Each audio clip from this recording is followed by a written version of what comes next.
le droit chemin, mais c'est pourquoi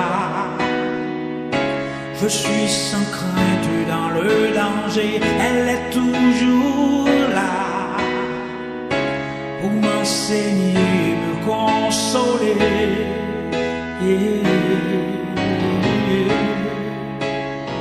Ta parole est vivante, lumière du monde. Le programme de cette journée, c'est un programme en deux parties. Première partie ce matin, la prédication, et deuxième partie cet après-midi, je dirais la causerie ou le partage que nous aurons cet après-midi à 16h. C'est bien cela, de 16h à 18h. Sur le thème « Comment faire de ma famille », voilà, c'est à l'écran, « Comment faire de ma famille un signe des temps ». Ah, c'est quelque chose de curieux, ça. Comment faire de ma famille un signe des temps? Se pourrait-il que ma famille puisse justement être un marqueur du temps tout à fait particulier dans lequel nous vivons? Il y a deux sortes de signes des temps. Il y a les signes des temps positifs, je viens d'en mentionner un, la famille qui honore Dieu, je dois préciser, et il y a les signes des temps négatifs. Et très souvent, on se focalise sur les signes des temps négatifs. Ils sont là, certes, et nous ne pouvons pas les ignorer. Mais ces signes-là peuvent faire naître dans nos cœurs la crainte, l'angoisse, l'appréhension. C'est vrai, Jésus en a parlé, il ne faut pas les ignorer, mais peut-être que si l'on se focalise trop sur ces signes-là, on risque de passer à côté de notre mission en tant que peuple. Alors ces signes que je caractérise de négatifs sont les guerres, évidemment. On pourrait ajouter le terrorisme aujourd'hui, c'est d'actualité, les famines, les tremblements de terre, les tsunamis, les catastrophes naturelles en tout genre, la violence, l'immoralité, la ruine des relations, familiales en particulier, mais sociales aussi au sens large, et j'en passe. Voilà les signes négatifs. Nous les connaissons assez bien. Mais nous ignorons bien souvent les signes des temps positifs. Les signes des temps positifs. Et vous savez, Jésus, quand il les énumère, ces différents signes des temps, finit justement par ce qui est positif. Il ne finit pas sur ce qui est négatif, il finit sur ce qui est positif. Il nous dit que c'est lorsque la parole de Dieu sera prêchée dans le monde entier que viendra la fin. Ça, c'est un signe des temps positifs. La prédication de la parole de Dieu dans le monde entier, à toutes les nations. C'est le marqueur de la fin qu'indique Jésus dans son discours prononcé sur le mont des Oliviers, qui est rapporté au chapitre 24 de l'Évangile selon Matthieu. Vous avez un autre signe positif, c'est la conversion des païens, n'est-ce pas, et aussi des juifs et, je dirais, des étrangers, donc tous ceux qui ne sont pas membres du peuple juif au départ, conversion ou du peuple chrétien. Eh bien, c'est la conversion de tous les étrangers à Dieu. Et l'apôtre Paul mentionne les Juifs, mais aujourd'hui, nous pourrions mentionner, bien sûr, beaucoup d'autres nations. Vous en êtes la preuve, je veux dire, dans toutes les nations aujourd'hui, eh bien, il y a des hommes et des femmes qui se convertissent au Seigneur. Ça, c'est un signe des temps positifs. Et pour ceux qui vous ont représenté lors de la dernière assemblée, ma vie fédérale qui a eu lieu à Bagnolet, eh bien, ils peuvent vous dire que oui, il y a des choses qui se passent. Dans notre fédération actuellement, il y a un groupe sud-coréen qui s'est créé. Ce sont des frères et des sœurs qui se réunissent pour glorifier le Seigneur dans leur langue, avec leur culture. Et ce groupe sud-coréen est appelé à devenir une église. Vous voyez, donc c'est bien, là encore, un signe positif du prochain retour du Seigneur Jésus. Mais vous savez, je veux parler d'un troisième signe positif. Donc, outre la prédication de la parole de Dieu dans le monde entier par les moyens d'information dont nous disposons aujourd'hui, la conversion des nations au Seigneur, c'est-à-dire des ressortissants de toutes les nations au Seigneur. Et troisième signe, c'est des familles qui honorent Dieu et qui démontrent la puissance de l'Évangile. Des familles qui honorent Dieu et qui démontrent la puissance de l'Évangile. Alors, regardez ces quelques textes. Alors, je ne sais pas si... Voilà. Qui font intervenir justement les familles dans un contexte de fin des temps. Dans Isaïe 58 au verset 12, nous lisons « Les tiens rebâtiront sur d'anciennes ruines ». Qui sont les tiens? Ce sont les membres de ton peuple, mais aussi les membres de ta famille. Parce que si vous lisez la version la plus littérale de ce verset, qui est la version Darby, eh ben, vous lisez « Et ceux qui sont issus de toi ». Ceux qui sont issus de toi, voilà, bâtiront ce qui était ruiné. Ceux qui sont issus de toi, c'est-à-dire tes enfants. Ce sont les membres de ta famille, n'est-ce pas? Donc je reprends la version que nous connaissions bien. Les tiens, tes enfants, tes petits-enfants, tes arrière-petits-enfants, les membres de ta famille, rebâtiront sur d'anciennes ruines. Tu relèveras des fondements antiques. On t'appellera réparateur des brèches. C'est bien la mission du peuple adventiste, réparer les brèches. Les brèches qui ont été faites notamment dans la loi de Dieu. Le 4e commandement, jusque-là, était avant, je dirais, l'apparition sur la scène mondiale du peuple adventiste, le 4e commandement était en ruine. Et donc il a fallu réparer là une brèche dans la loi de Dieu. Mais notez bien le rôle ici des membres de la famille, les tiens. Vous avez un autre texte aussi qui se rapproche de ce premier texte dans Malachie. Alors selon la Bible que vous utilisez, vous le trouvez dans Malachie 4 ou dans Malachie 3. J'ai mis les deux références. On nous dit qu'avant que le jour de l'Éternel arrive, jour grand et redoutable, un jour qui va arriver bientôt, il, question du prophète Élie, ramènera le cœur des pères à leurs enfants et le cœur des enfants à leurs pères. Qui montre qu'il fera une œuvre de réconciliation dans les familles. Les brèches seront réparées dans les familles. C'est dans les cœurs que le Seigneur va agir pour réparer les brèches, parce qu'il y a des brèches qui ont été faites dans nos cœurs. Il y a des souffrances. Vos cœurs sont abîmés et c'est par l'Esprit de Dieu qu'ils peuvent être réparés. Vos cœurs sont comme des murailles qui ont subi des coups parce que la vie ne nous a pas laissé indemnes. N'est-ce pas? Il n'y a pas de famille qui ne souffre pas d'une façon ou d'une autre des conséquences du péché.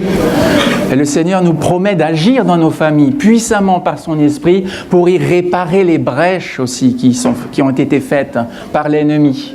Et voyez, il va ramener le cœur d'abord des pères vers leurs enfants, vers celui des enfants. Et ensuite, en réponse, le cœur des enfants à leur père. C'est un très beau passage aussi. Oui.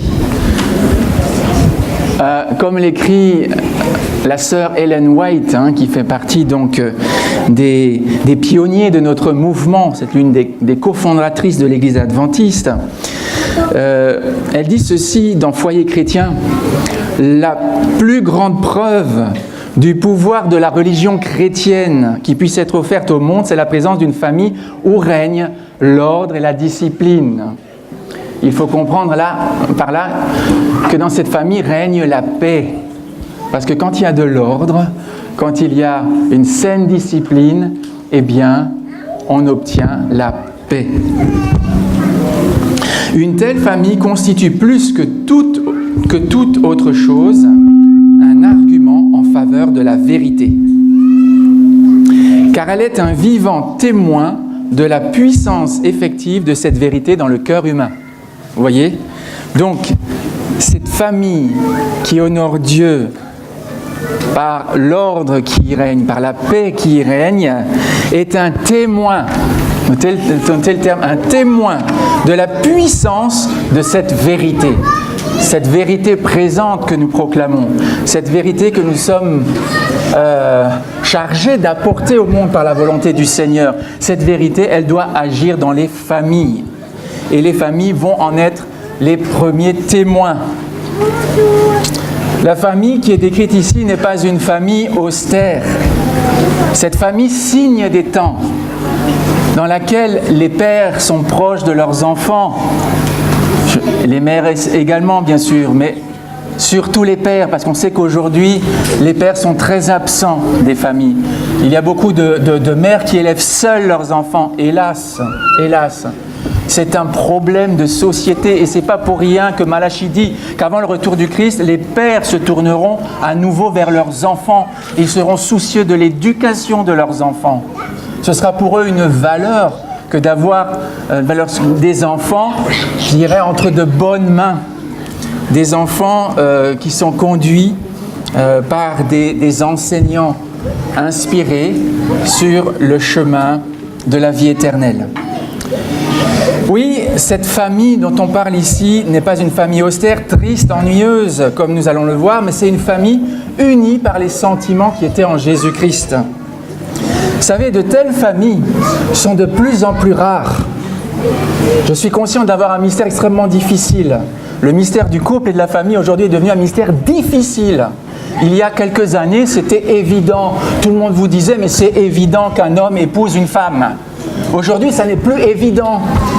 Il y a quelques années, c'était évident que le jeune homme cherche à épouser une jeune fille. Aujourd'hui, ça n'est plus évident. Il y en a qui vont vous dire, moi je ne veux pas me marier, moi je veux vivre ma vie, moi je veux expérimenter le polyamour, et puis etc. Aujourd'hui, on entend toutes sortes de choses, mais vous dites, bon, comment est-ce que le monde a tourné depuis ? Pas dans le bon sens. Il a tourné à l'envers. Oui, ça devient difficile, c'est un défi. Et c'est pour ça que le Seigneur place les familles au cœur de la grande controverse et surtout au cœur des signes des temps qui annoncent le proche retour de Jésus. Parce que d'un côté, vous avez ces familles, bien sûr, qui déshonorent le Seigneur, et puis vous avez celles qui l'honorent. Et ce sont celles qui l'honorent que le Seigneur valorise dans sa parole. Et nous sommes là parce que nous voulons l'honorer. Et même si nos familles ont subi les attaques de l'ennemi, nous savons qu'il est possible, effectivement, de vaincre cet ennemi et donc de le mettre en échec par des relations saines dans nos familles. Je disais, de telles familles sont de plus en plus rares. Ce sont des familles à la fois ordinaires, n'est-ce pas, quant à leur configuration, et en même temps extraordinaires quant à la qualité de leurs relations. Elles sont à la fois banales et exceptionnelles, à la fois imparfaites et heureuses. J'appellerais ces familles qui honorent Dieu à leur façon des familles formidables. Des familles formidables. Aujourd'hui, compte tenu du contexte socioculturel qui est le nôtre, il est indispensable de se battre pour sa famille afin d'en faire une famille formidable qui soit un signe des temps pour notre époque. Un signe du royaume de Dieu qui va bientôt se manifester dans toute sa gloire. Vous savez que Dieu veut établir son royaume dans nos cœurs, oui, mais aussi dans nos familles avant de revenir. Et il souhaite que ce soit avec nos conjoints et nos enfants que nous l'attendions et non pas tout seul. Ça, c'est sa volonté. Donc, il va falloir se battre pour arriver à ce résultat. Ce n'est pas donné, ce n'est pas gagné d'avance.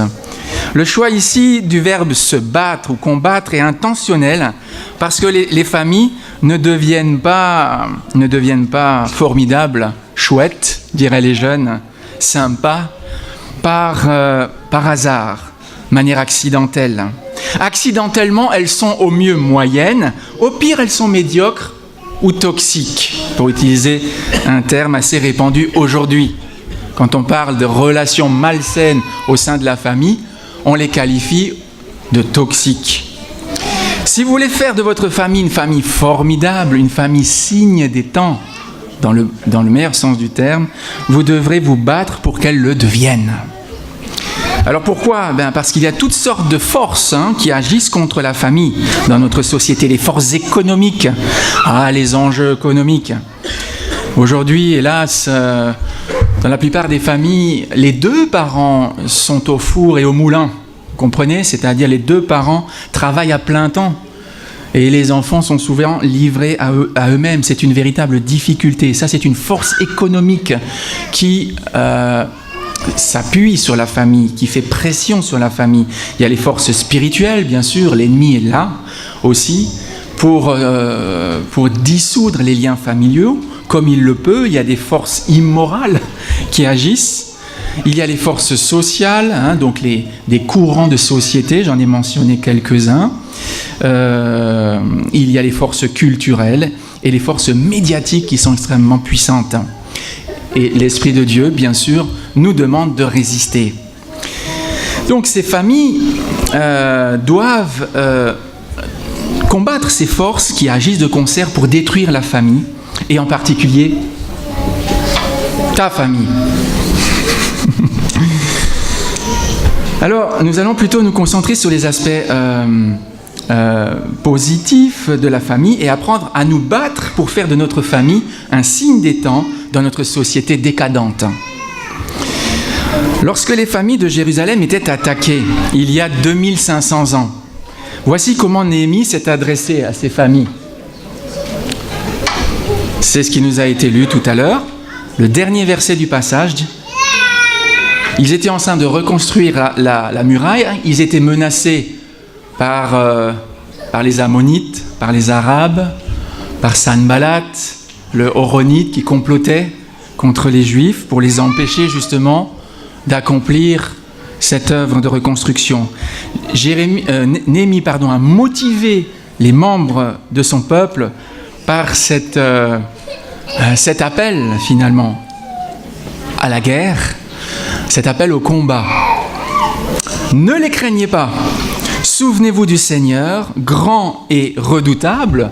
On aurait pu mettre grand et formidable, parce que notre Seigneur est aussi formidable. Et combattez pour vos frères,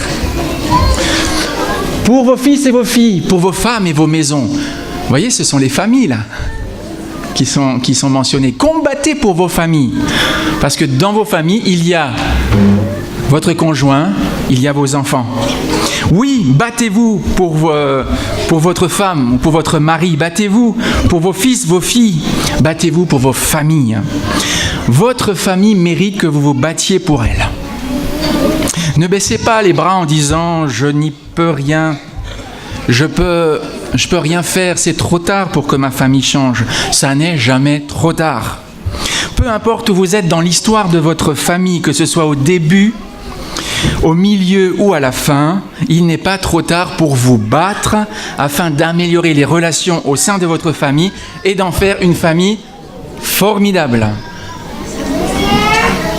Une famille signe des temps, selon les prophéties d'Ésaïe et de Malachie. Il y a 4 points communs à ces familles que l'on peut considérer comme des signes des temps.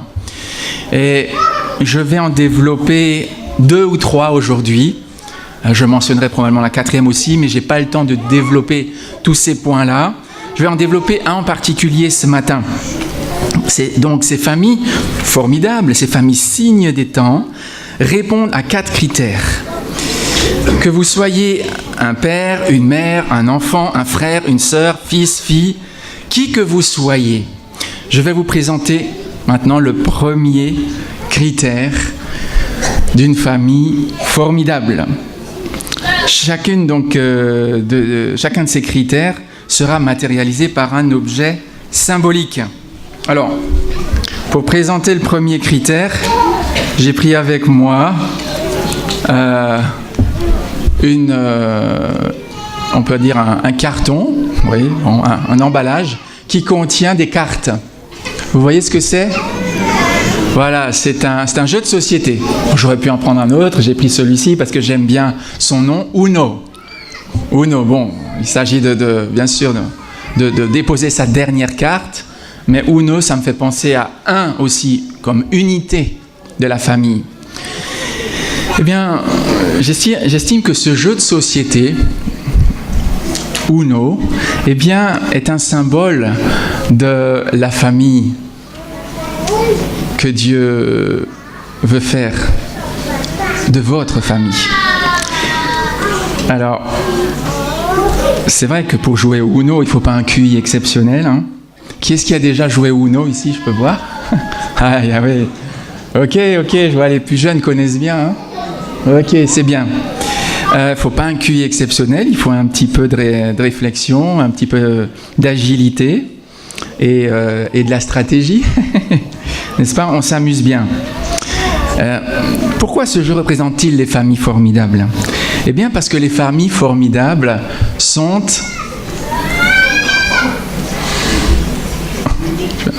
Elles sont enjouées. Dans ce terme enjoué, vous avez le mot jeu, joie. Dans les familles formidables, eh bien, il y a de la joie. C'est étonnant, hein? On parle des signes des temps, et moi je vous dis que un des signes des temps les plus marquants, c'est la présence de la joie dans les familles. C'est paradoxal. On va dire non, l'angoisse dans les familles, la tristesse, l'inquiétude. Non, la joie. C'est la joie que le Seigneur veut développer dans nos familles. Les familles formidables sont des familles enjouées. C'est le premier dénominateur commun des familles que Dieu veut susciter à la fin des temps. Ces familles savent encore jouer, rire ensemble, s'amuser ensemble, jouir de la vie tout simplement. Et là, je ne veux pas paraître superficiel parce que sachez-le, ce que je dis là, c'est tout sauf superficiel. On a de plus en plus de mal à exprimer, à ressentir, à partager cette joie qui vient d'en haut dans nos familles, dans les familles en général. Cette joie est un ingrédient qui manque dans tellement de familles aujourd'hui, où s'installe la morosité, n'est-ce pas?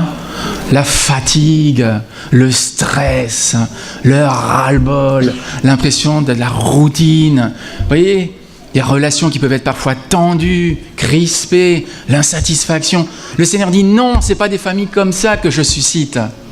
Je suscite des familles dans lesquelles il y a autre chose, un autre ingrédient. C'est ma joie. La plupart des familles aujourd'hui sont trop préoccupées, fatiguées, épuisées, négatives. Nos familles devraient ou doivent être des familles amusantes. Je ne sais pas si je peux le dire ainsi sans vous choquer. Mais vous savez, la famille moyenne ne pense qu'au travail, jamais à prendre du bon temps. Les familles formidables sont drôles. On y développe un sens propre de l'humour. C'est des familles qui ont aussi le sens, je l'ai dit, du jeu. D'une manière ou d'une autre, c'est des familles qui savent se rassembler pour partager de manière agréable des moments, soit de jeu, soit de discussion, soit de repas. Votre famille n'est pas un camp d'entraînement. Là, je parle aux parents en particulier. Votre famille n'est pas un camp d'entraînement ou un camp de redressement d'enfants sauvages récalcitrants. Vous, parents, vous n'êtes pas des sergents instructeurs.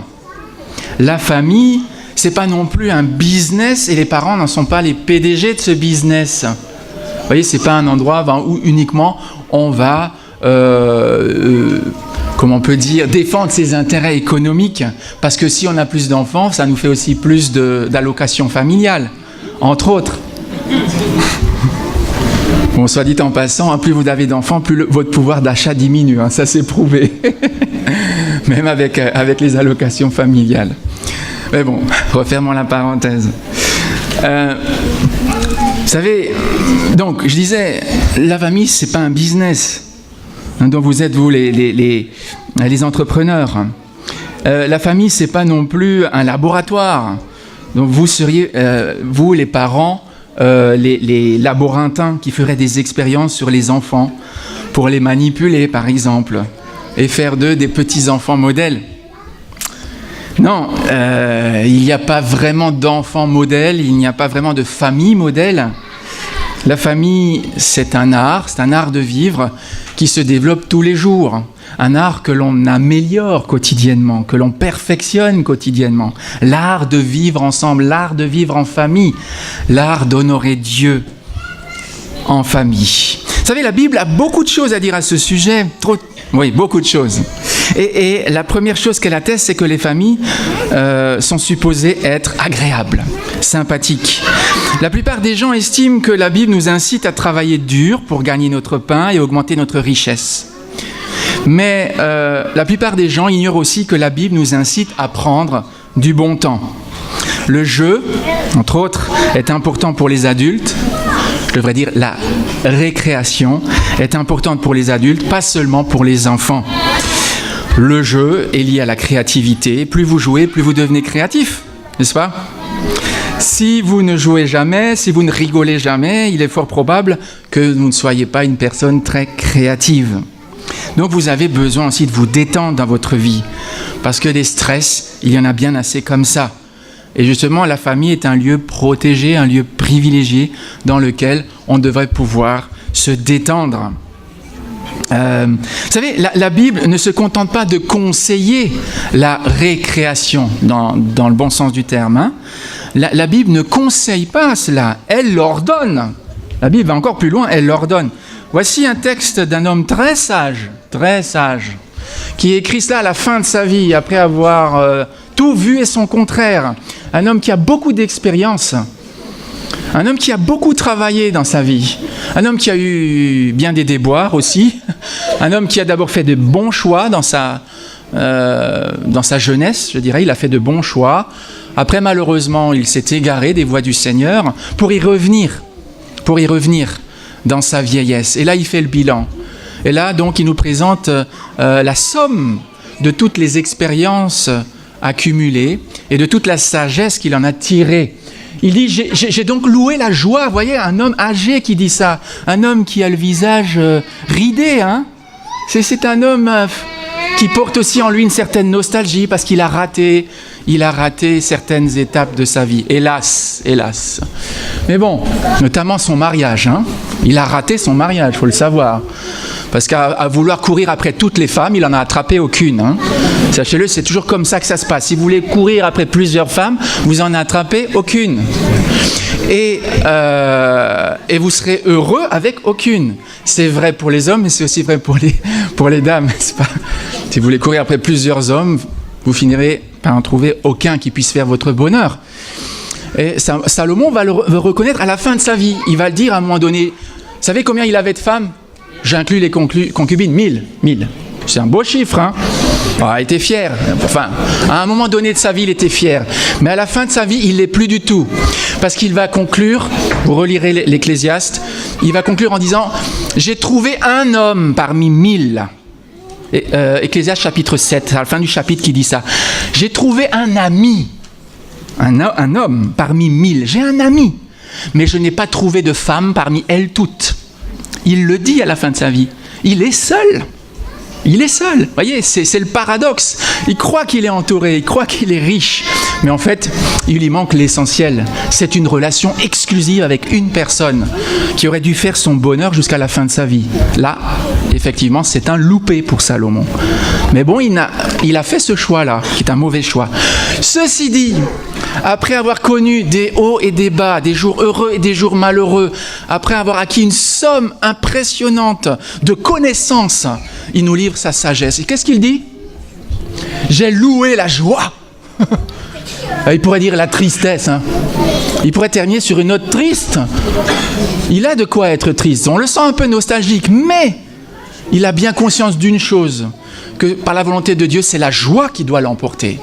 Parce qu'il a malgré tout un avenir. Même s'il a raté un certain nombre de choses dans sa vie, il sait qu'il a un avenir avec son Seigneur. Et il dit, j'ai loué la joie, parce qu'il y a de bonheur pour l'homme sous le soleil qu'à manger, boire et se réjouir. C'est la vie familiale qu'il décrit là. se réjouir. C'est là ce qui doit, il ne dit pas ce qui peut, ce qui pourrait, ce qui devrait, ce qui doit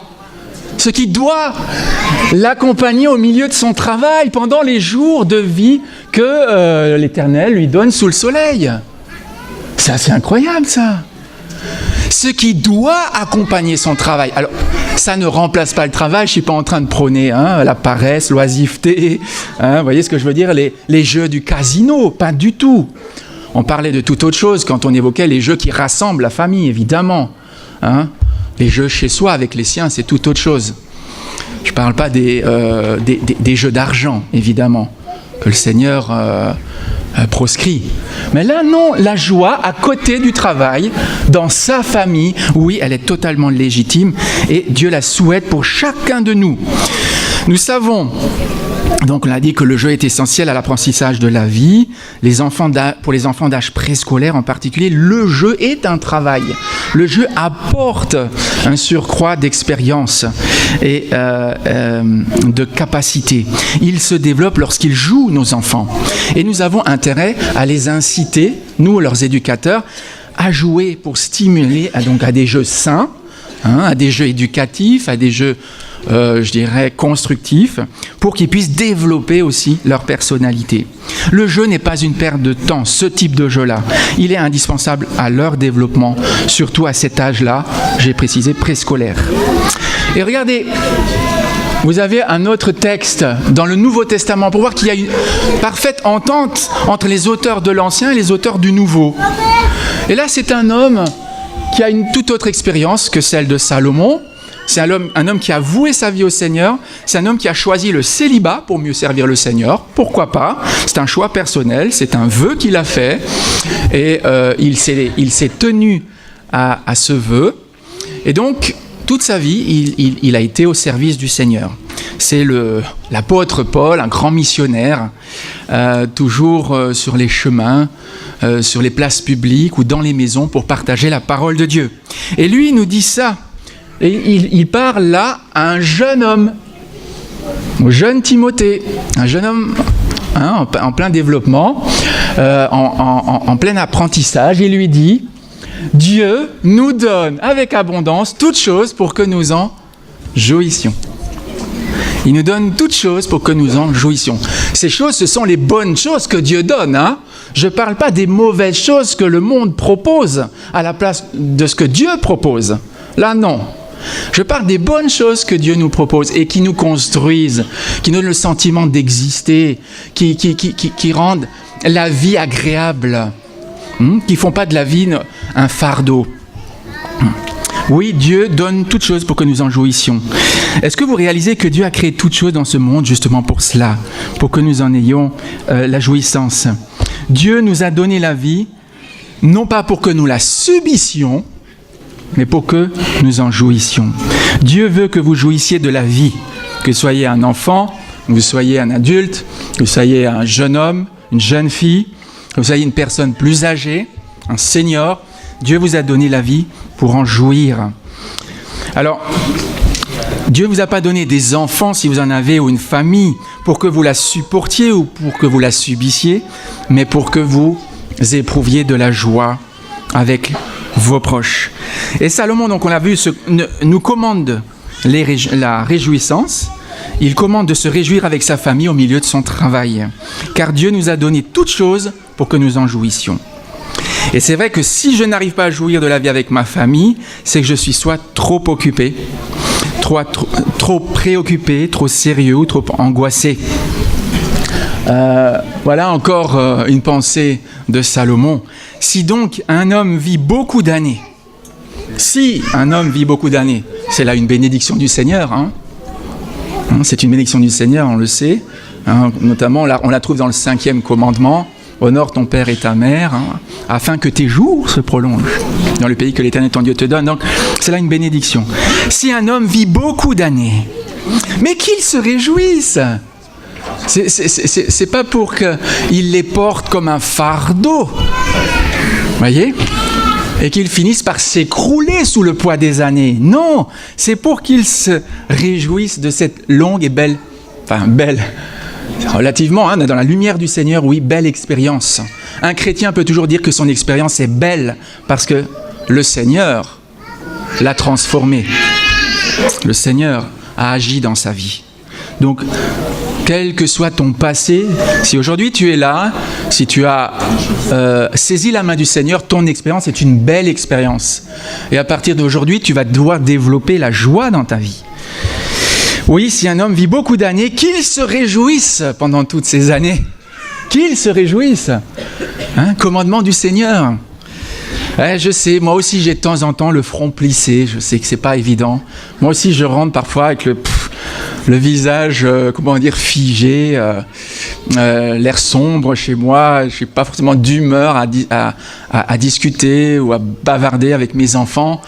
Oui, je dois aussi, comme vous, faire cet effort pour laisser la joie du Seigneur pénétrer dans mon cœur, hein, détendre les rides de mon front, m'aider à m'asseoir à côté de mon garçon qui est à la maison, de mes 3 filles, et voilà, prendre du temps pour partager avec eux. Vous ne savez pas combien de temps vous allez vivre. Je ne sais pas combien de temps je vais vivre. Je ne sais pas si je vais vivre jusqu'à ce soir ou jusqu'à demain matin. Vous savez, ça fait toujours drôle. Régulièrement, je reçois des messages. Quand vous êtes pasteur, vous connaissez forcément beaucoup de gens. Et on vous dit, un tel est décédé. Une telle est décédée. Encore cette semaine, hier soir, j'ai eu un message. Voilà, je t'annonce que ma belle-sœur Mireille est décédée. Et hélas, régulièrement, il y a des gens qui nous quittent. Il y a des gens qui nous quittent. Il y en a d'autres qui tombent gravement malades, pour lesquels on se fait du souci.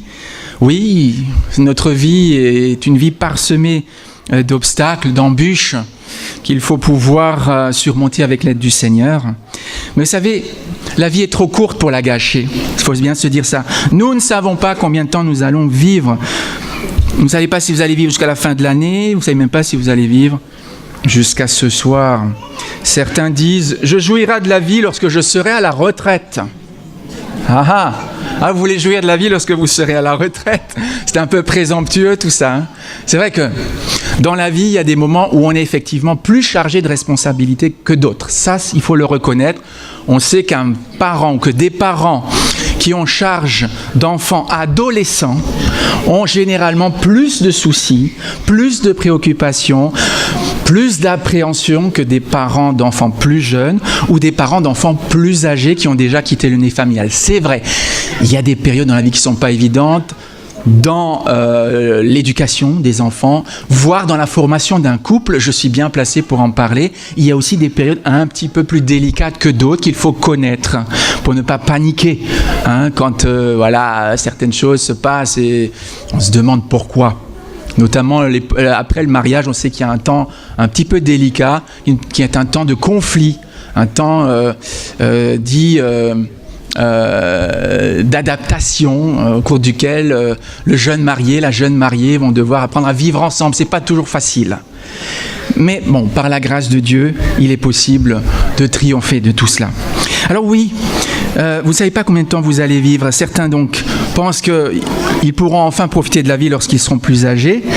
Mais là aussi, on peut être rattrapé par une maladie, par une complication, on peut être touché par un deuil. On ne sait pas. Il ne faut pas miser sur l'avenir. Il faut vivre dans le présent. La Bible nous demande de jouir de la vie dès maintenant. Et si vous avez des enfants, eh bien vous devez jouir de la vie avec eux dès maintenant, car les enfants ne restent pas indéfiniment à la maison, auprès de vous. Alors, il ne faut pas trop insister quand on a des enfants sur, je dirais, les règles de la vie chrétienne. Je vais te présenter ça comme ça. Ce qui importe, ce n'est pas tant les règles, du bien faire et du mal faire, de la bienséance et de la malséance. C'est que les enfants se sentent bien à la maison. C'est ça qui importe. C'est qu'ils se sentent aimés et qu'ils aient du plaisir à vivre chez eux, à vivre à la maison. Et pour ça, il n'y a pas besoin de dépenser beaucoup d'argent. Il faut surtout de la disponibilité. Vous savez, les enfants ne se souviendront pas tellement de ce que vous leur avez dit. Je ne dis pas qu'ils ne retiendront pas telle ou telle phrase. Bon, de votre instruction. Mais ils vont surtout retenir ce qu'ils ont ressenti chez vous. Comment ils se sont sentis à la maison. C'est ça qu'ils vont garder en mémoire. Vous savez, la mémoire émotionnelle est beaucoup plus forte que la mémoire rationnelle. Donc, on retient ce que l'on a ressenti, on se souvient de ce que l'on a ressenti chez soi. Si on s'est senti bien, on revient volontiers à la maison. Si on s'est senti mal, on a tendance à fuir la maison de ses parents. Oui, mes enfants ne se souviennent plus trop de ce que je leur ai dit dans leur jeune âge, mais ils se souviennent de comment ils se sentaient en ma compagnie. Donc, vous voyez, un exemple, c'est vrai pour les enfants, mais c'est vrai aussi pour le conjoint. Jouis de la vie avec la femme que tu aimes. Jouis de la vie avec le mari que tu aimes. Cher papa, si je dois m'adresser aux messieurs, à ceux qui sont mariés et qui ont des enfants, je leur dirais, le plus grand cadeau que vous puissiez faire à vos enfants, c'est d'aimer leur maman. Créer un climat familial empreint d'amour. Et ça commence par là, l'amour de l'épouse par son mari. Le père doit apprendre à rire avec son épouse et à jouir de la vie avec elle. C'est un commandement là aussi. Quand un père montre de l'amour pour la mère de ses enfants, il crée un sentiment de sécurité. Ça crée un sentiment en même temps de paix dans le cœur des enfants. Les parents qui disent « nous n'avons pas le temps l'un pour l'autre, nous sommes trop occupés, trop fatigués pour sortir en amoureux », bien commettent une grave erreur. Les parents qui ne prennent pas le temps de faire vivre leur couple commettent une grave erreur. Parce que justement, ils entament le bonheur de leurs enfants et leur propre bonheur. Les enfants ont besoin de voir que leurs parents s'aiment. C'est très important, c'est un modèle de relation pour eux que le modèle conjugal, parental. Si en tant qu'époux, vous vous contentez de passer l'un à côté de l'autre sans vous accorder un peu de temps, un peu d'attention, de la tendresse, eh bien, vos enfants finiront par penser que le mariage n'est guère qu'une froide cohabitation de gens qui se supportent à peu près. Non, la Bible dit « jouis de la vie avec ton partenaire, avec ton conjoint ». La Bible dit aussi les enfants sont un trésor. Un trésor, vous voyez le terme qui est utilisé. Les enfants sont un trésor, une récompense donnée par le Seigneur. Alors c'est vrai que de temps en temps, vous allez me dire, oh là, quand on a des enfants, on a des responsabilités, je l'ai déjà dit. Et c'est vrai, parfois, soyons honnêtes, nous aimerions plutôt nous débarrasser de ce cadeau, que le cadeau du Seigneur, là. On aimerait les échanger contre d'autres cadeaux. Mais bon, c'est vrai, ils sont parfois turbulents, bruyants, désobéissants. Mais Dieu dit, ce sont des cadeaux que je vous ai donnés. Et ces cadeaux sont là pour que vous en jouissiez. Alors, le but, c'est pas juste de leur donner un minimum d'éducation pour leur permettre de faire leur chemin dans la vie, mais c'est de les faire se sentir bien à la maison, pour qu'ils puissent dire « ma famille, c'est une famille où je me sens bien, c'est une famille formidable, c'est une famille enjouée, c'est une famille dans laquelle on a de l'attention les uns pour les autres, à commencer bien sûr par les parents. » Je vous rappelle, ce que dit notre ami l'Ecclésiaste, le sage. « J'ai loué la joie » dans encore un autre verset de son livre. « Parce qu'il y a de bonheur pour l'homme sous le soleil qu'à manger, boire et se réjouir. » Finalement, il va retenir les meilleurs moments de sa vie. Et vous savez, à la fin de votre vie, ce que vous allez retenir, si Dieu vous fait la grâce de vivre de longues années, s'il faut la grâce de devenir un seigneur, de gagner en sagesse, eh bien, vous aurez le souvenir du meilleur. Parce que Dieu veut que vous gardiez le meilleur de la vie, pas le pire. Et c'est ce que fait Salomon à la fin de sa vie. Il se souvient du meilleur et il se dit, voilà, je me suis réjoui et c'est ça que je garde dans mon cœur. Toutes les joies que le Seigneur m'a données. C'est là ce qui doit l'accompagner au milieu de son travail pendant les jours de vie que Dieu lui donne. Voyez ? Et donc, pour que des relations saines se développent au sein de la famille, il faut s'accorder du temps les uns aux autres. Et c'est ça aujourd'hui qui manque le plus. C'est le temps. Quelqu'un a pu dire « Amour s'appelle T-E-M-P-S au jour d'aujourd'hui ». C'est du temps que j'accorde à l'autre. Le plus grand cadeau que je puisse faire à mon conjoint, c'est de lui accorder du temps. On le sait, il faut un minimum de 15 à 20 minutes par jour de de conversation détendue entre l'homme et la femme pour garder l'équilibre. Les enfants ont aussi besoin de temps de qualité avec leurs parents. Vous ne pouvez pas continuer comme ça, courir sans prendre le temps de vivre. Les enfants ont besoin d'avoir des relations chaleureuses et détendues avec vous, dépourvues de toute forme d'autorité. C'est vrai qu'on a ce devoir de cadrer les enfants, on a un devoir de discipliner, c'est de leur apprendre l'ordre, les bonnes manières, certes, mais ce n'est pas tout. Il faut que ce soit accompagné de bienveillance, d'une certaine douceur et d'une présence agréable. Et le moment le plus agréable, bien sûr, c'est le repas. Alors, c'est vrai qu'on passe pas, on joue pas 3 fois par jour, hein. On joue généralement 1, 2 fois par semaine, mais on mange 3 fois par jour. Et aujourd'hui, hélas, les familles n'arrivent plus à trouver le temps même de manger ensemble, on le sait. Les familles américaines, j'ai vu les statistiques, dans la plupart des familles américaines maintenant, il y a moins de 5 occasions dans la semaine de prendre un repas familial. Vous vous rendez compte, plus de la moitié des familles dans nos pays dits civilisés, industrialisés, plus de la moitié des familles ne parviennent pas à se réunir autour de la table plus de 5 fois par semaine. C'est-à-dire qu'on est à moins d'1 fois par jour, on est ensemble pour manger, juste pour manger. Vous voyez que c'est un gros problème aujourd'hui. Voilà, bon, vous avez les activités préférées des enfants, je ne vais pas développer. On sait que les enfants, les jeunes enfants aiment les jeux de société. Ils aiment sortir à la plage, ils aiment sortir au parc. C'est des choses très simples que les enfants aiment beaucoup. Pourquoi ? Parce qu'ils sont avec les plus grands. Parce qu'ils sont avec leurs parents et que leurs parents sont, pour eux, disponibles.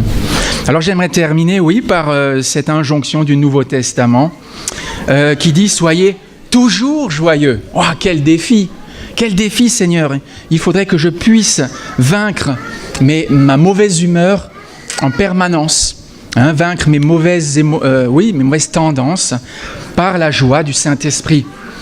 Et en passant un petit clin d'œil au papa, dans les foyers chrétiens, il y a une recommandation spéciale pour les pères. Il est demandé aux pères de passer du temps avec leurs garçons, aussi leurs filles, mais en particulier avec les garçons, parce que leur avenir et leur équilibre est tout spécialement en jeu. Un jeune homme, un enfant mâle, j'ai envie de rajouter, a particulièrement besoin de son père pour pouvoir s'identifier avec lui et devenir aussi à son tour un homme, dans le plein sens du terme. Ellen White a des phrases fortes. Elle dit « Si le père néglige ses enfants, en particulier ses fils, il est infidèle à la mission que Dieu lui a confiée. » Elle dira aussi ceci « Consacrez-leur dans l'esprit de prophétie, foyer chrétien, consacrez-leur donc à vos enfants quelques-unes de vos heures de loisirs, apprenez à les connaître toujours mieux, participez à leurs travaux et à leurs jeux. » Esprit de prophétie, foyer chrétien, paragraphe 213, 1. Participer à leurs travaux, leurs devoirs, etc. et leurs jeux. Eh oui, c'est spirituel ça. C'est très spirituel au jour d'aujourd'hui. Alors oui, je ne le répéterai jamais assez, les enfants ont besoin de prendre du bon temps avec leurs parents. La famille n'est pas un camp d'entraînement, la famille est un lieu où ils doivent faire bon vivre. Donc développons ensemble une pensée positive, ayons des objectifs de croissance pour notre famille. Vous pouvez améliorer votre bien-être au sein de votre famille. Vous pouvez améliorer le bien-être de vos enfants, quel que soit leur âge, au sein de votre famille. Vous devez lutter contre la morosité qui s'installe. Vous devez lutter quotidiennement contre le stress qui s'installe et qui nuit aux bonnes relations. Vous devez lutter, combattre pour que vos enfants soient régulièrement présents autour de la table avec votre conjoint. C'est important. Ça paraît, on pourrait dire, mais c'est une évidence. Ça l'était il y a 50 ans ou 60 ans, cette évidence. Aujourd'hui, ça n'est plus du tout une évidence. Et c'est pour ça que la parole de Dieu nous le rappelle en disant, avant le retour de Jésus, il y aura des familles dans lesquelles l'Esprit de Dieu soufflera et les relations seront à la gloire de Dieu, empreintes de joie. Amen.